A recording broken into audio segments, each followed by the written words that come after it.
So finally I can show you my unboxing of the iPhone 13 Pro. As usual, a little later than I would have liked. And this time it wasn't because of Italy. The iPhone was delivered on time here too.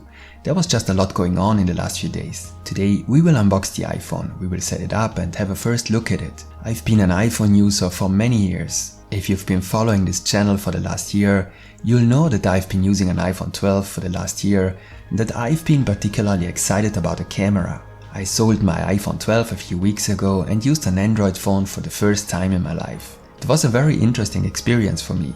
Today, however, I am glad that the new iPhone has arrived. I thought for a long time whether I should buy an iPhone 13 or an iPhone 13 Pro this year. In the end, I decided to go for the Pro model this year. The decisive factor for me was simply that the Pro model this year differs more clearly from the regular iPhone 13. The differences in the camera are particularly important to me. The iPhone 13 has basically the same cameras as last year, except for a slightly larger sensor and slightly better stabilization of the main lens. Only the Pro model, for example, has received a new ultra-wide camera, but let's take a look at the new iPhone. As usual, Apple doesn't make it difficult to open the box. This year the packaging is entirely made of cardboard, something I find quite positive. So here we see the back of the iPhone. As you can see, this is the graphite version. The design, which we'll take a closer look at in a moment, basically hasn't changed much. So we'll take it out. As for the color, I prefer more classic colors. This year there is a new color for the Pro, Sierra Blue instead of Pacific Blue.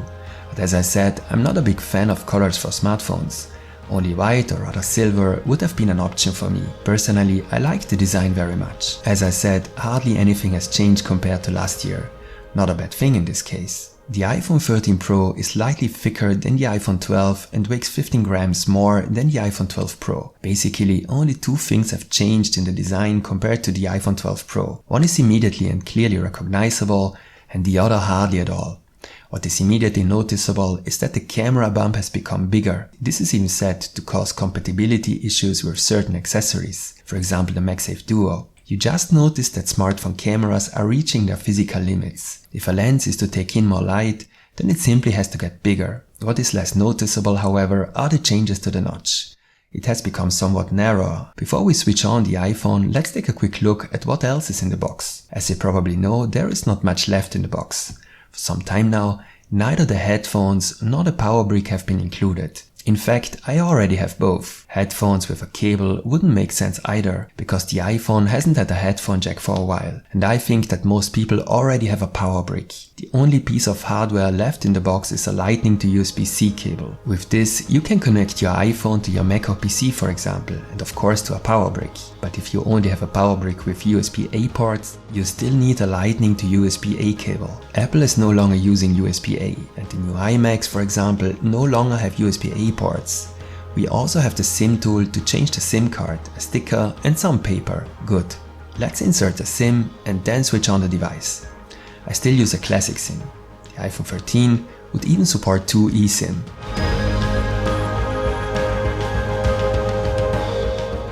After the welcome, you can choose the language. I choose English. Then I select my country, Italy. As I have already sold my iPhone 12, I do a manual setup. You could select other keyboard configurations here. You can also do that later, of course. Then I log into the Wi-Fi. Now the iPhone is activated. Next comes a privacy message. If you want, you can go into more detail here. I'll configure Face ID later. Then the iPhone asks you for a passcode. Then you are asked how you want to transfer your data to the new iPhone. Here I decide not at all. I will dare a clean new start with this iPhone. Now you are asked for your Apple ID. As usual, you have to agree to the terms and conditions. A message about automatic updates, location services, Apple Pay, screen time, and iPhone Analytics, whereby I will not share my data with Apple. Under appearance, I prefer bright. Display zoom standard. You can choose zoomed in if the icons are too small for you. And finally, we can get started. One of the big new features of the iPhone 13 Pro, and perhaps a key reason for many to buy it, is the 120Hz ProMotion display. But what does that mean anyway? While a standard refresh rate updates a display 60 times per second, a 120Hz version doubles this for smoother scrolling, improved responsiveness and better gaming. However, the refresh rate of the iPhone 13 Pro display is not supposed to be constantly at 120Hz, but only when it is needed. This is of course to save battery. As you probably know, this display is only used in the Pro model and not in the regular iPhone 13, which continues to work with a 60Hz display. In the past, Apple had to put up with a lot of criticism because it did not use 120Hz displays despite the high price. In the upper price range, 120Hz displays are now standard among the competition. However, the iPhone is also a mass product that has to be produced in large numbers in a short time, which cannot necessarily be said of the top smartphones of the competition. It is not always possible to produce the latest technology in large quantities in a short time. How does the display feel? There is definitely a clear difference that can be noticed. Scrolling and swiping definitely look smoother. Unfortunately, you can't see that in this video because I'm shooting this video at 25 frames per second. I would most likely compare it to a video that was captured with more frames per second. Such a video also looks more fluid. After all, it is the same concept. At the moment, I wouldn't say that it seems more responsive to me, but that's probably mainly because the display of the iPhone 12 was already very good. Today I would like to launch the camera app and show you a few things there, because there have also been a few interesting innovations. The camera app now has a new recording mode, Cinematic Video. This is also available on the regular iPhone 13. Put simply, it's a portrait mode for video. So you can artificially create a blurred background and adjust this effect even after recording. You can also do a so-called focus pull during the recording and fix the focus on certain subjects. I will take a closer look at this mode in the next few days. There will definitely be a detailed tutorial on the video settings of the iPhone 13 at a later date. However, cinematic mode can only capture footage in 1080. 4K is not available here. I don't think you should expect too much from it for now. In fact, the mode has already been criticized. It is said not to work very cleanly and reliably. As you can see here, the iPhone produces a blurred background similar to portrait mode. Especially in unfavorable lighting conditions, the system is said to still have clear weaknesses. I will test the cinematic mode in the next few days and let you know what I think. Another new feature is the so-called macro mode. This means that the iPhone can now basically take very big close-ups of objects. For this, it must be possible to focus on very close subjects.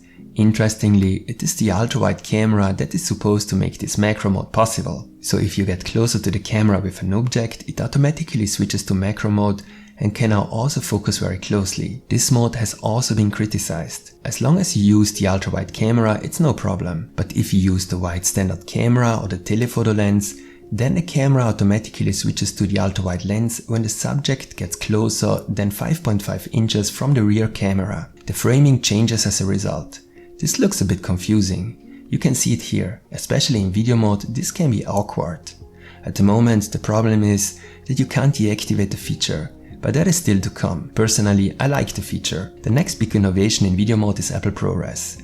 ProRes is a video codec that was basically developed by Apple for video editing. Unfortunately, ProRes is not yet available at the moment. It will be added with a later update. It is expected that ProRes will result in significantly larger files, but will allow for a more efficient video editing workflow and better image quality. The video files should contain more information and therefore also allow more flexibility for color grading. Then I want to briefly show you live text. The camera should automatically recognize text. You can then copy this text and transfer it to other apps. We'll try that out here right away with the iPhone's box. And it seems to work quite well. I'll transfer the less interesting text to the Notes app. That will be a very useful feature. So I'm going to take the iPhone and take a series of test shots with the camera. Let's see what it can do. And that's it for today. If the video was interesting for you, give me a like as feedback. There will be many more tests and tutorials on the iPhone 13 to come. So stay tuned and hopefully see you next time.